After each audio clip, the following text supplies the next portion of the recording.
Olá, pessoal de Carpina. Estamos iniciando a segunda parte da nossa aula, baseada no capítulo 2 do volume 3 do nosso material, que trata justamente sobre prolixidade, problema já sobre o qual falamos um pouco em outros momentos, que vamos tentar aprofundar um pouco mais agora. Escolhemos esse blog por trazer o assunto de uma maneira muito simples, prática, e vai facilitar a nossa compreensão, e é justamente o Consultório das Letras, um blog que trata de assuntos de linguagem. E o autor do blog, professor de português, ele traz o seguinte, faz a definição e mostra da seguinte maneira: o que é prolixidade? Sabe aquele texto enrolado, obscuro e quilométrico? Pois bem, ele é considerado um texto prolixo. Todos nós já vimos e talvez até já tenhamos escrito um texto assim, prolixo. Um texto longo, um texto cheio de enrolações, excessivamente grande e que tem uma baixa informatividade. Isso é a grande característica do texto prolixo. Grande quantidade de palavras e baixa informatividade. É o oposto do texto conciso que vimos na primeira parte de nossa aula. Prolixidade é assim a capacidade, acreditem, que alguns têm de usar as palavras em excesso para expressar poucas ideias. É aquilo que dissemos. Muitas palavras, baixa informatividade. Ela torna o texto cansativo, enfadonho e obscuro. Um dos mais graves problemas do texto prolixo, talvez o mais grave, é justamente a falta de clareza. O texto prolixo é necessariamente, essencialmente, um texto de pouca clareza. Algumas vezes, algumas passagens se tornam até engraçadas, como bem coloca o autor. Assim, mais do que um vício, como costuma ser classificado nos manuais de gramática da nossa língua, prolixidade é uma característica que pode ser e deve ser modificada com técnicas especiais. Vejamos o exemplo abaixo, destacado pelo autor do blog, que mostra um trecho extraído de uma redação de vestibular, publicado pela Covest em 2002. Vejamos o que diz o trecho. Devemos ter em mente que por trás de inocentes crianças encontra-se um adulto que tem por finalidade receber um capital, sem que esse dependa de seus próprios esforços.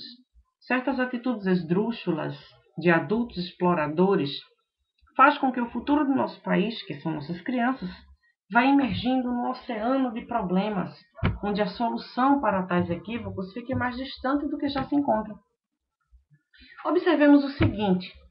Em primeiro lugar, podemos perceber que o trecho destacado, escrito em 4 linhas e meias, traz baixíssima informatividade. A grande informação que temos nesse trecho é que existem crianças que são exploradas por adultos aproveitadores e que isso traz prejuízos para o nosso país. Esta informação. E esta informação, que é simples, poderia e deveria ter sido colocada também de uma forma mais simples e objetiva dentro do texto, o que não aconteceu. Nós percebemos aí um excesso de palavras, uma tentativa de fazer uma explicação minuciosa, mas que no fundo comprometeu a qualidade daquilo que se escreveu.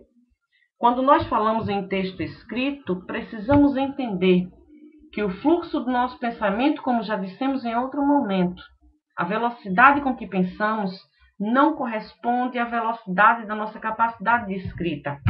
Então, assim, nós precisamos escrever de uma forma planejada, de uma forma prática, objetiva e bastante direta, sem os rodeios verificados nesse trecho destacado.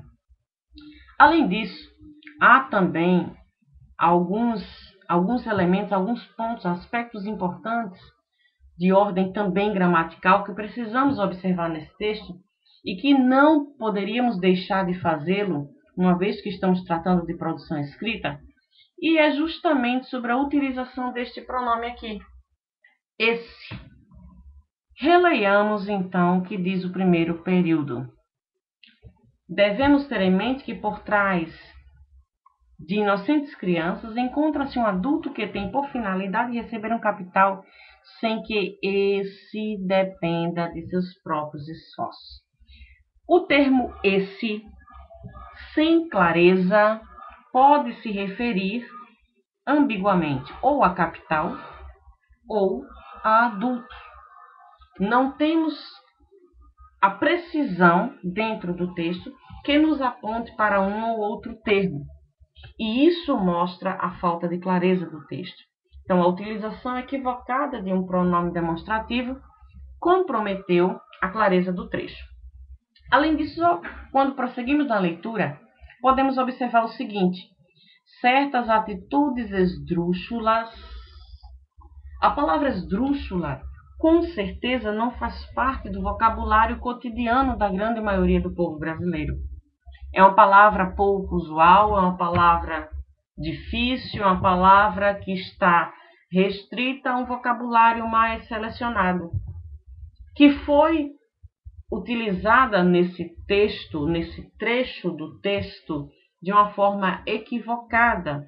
Então, o preciosismo, a utilização de palavras complicadas, difíceis, pode, em vez de facilitar, comprometer ainda mais a qualidade do texto escrito. Isso porque a palavra esdrúxula não se escreve com X, como está aqui.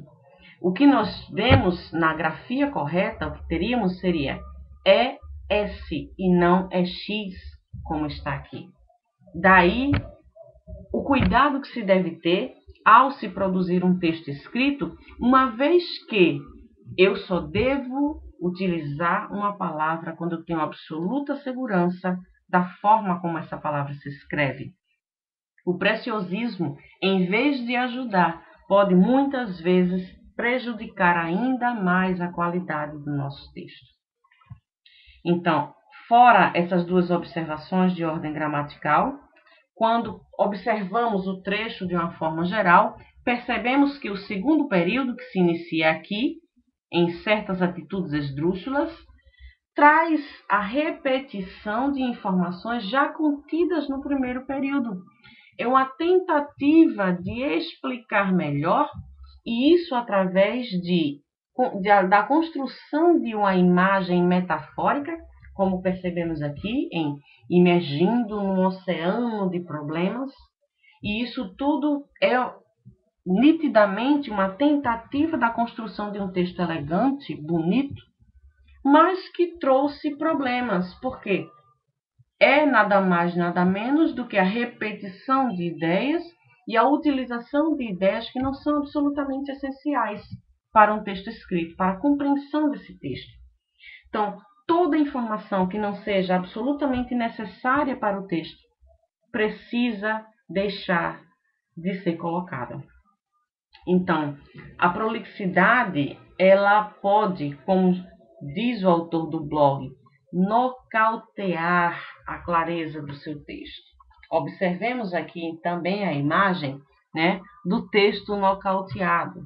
Então, em vez de facilitar, muitas vezes certas tentativas vão comprometer ainda mais a qualidade daquilo que produzimos. Escolhemos esse blog justamente por trazer o tema de uma maneira simples, prática, objetiva, com um exemplo e com ainda algumas dicas.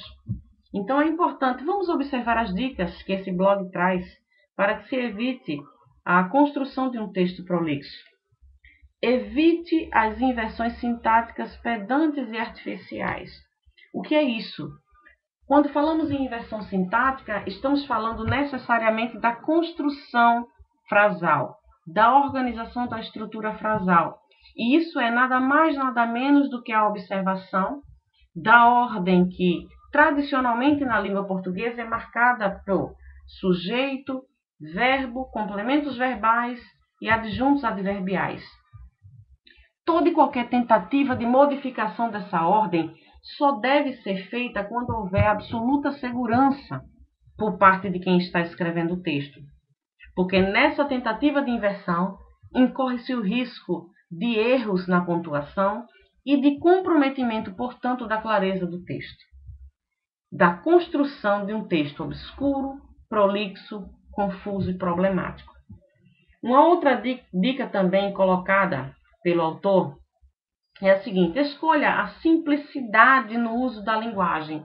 É aquilo que falamos quando observamos a grafia da palavra prolixa dentro do texto. Toda e qualquer palavra só deve ser utilizada quando houver absoluta segurança. Não havendo segurança, consulte um dicionário, consulte a gramática. Isso é importante porque isso nos ajuda a fixarmos a grafia daquela palavra, daquela estrutura, e isso vai ampliando e moldando a cada dia a nossa capacidade de produção escrita. Escrever não é uma coisa muito simples, mas também não é impossível. Tudo é uma questão de treinamento.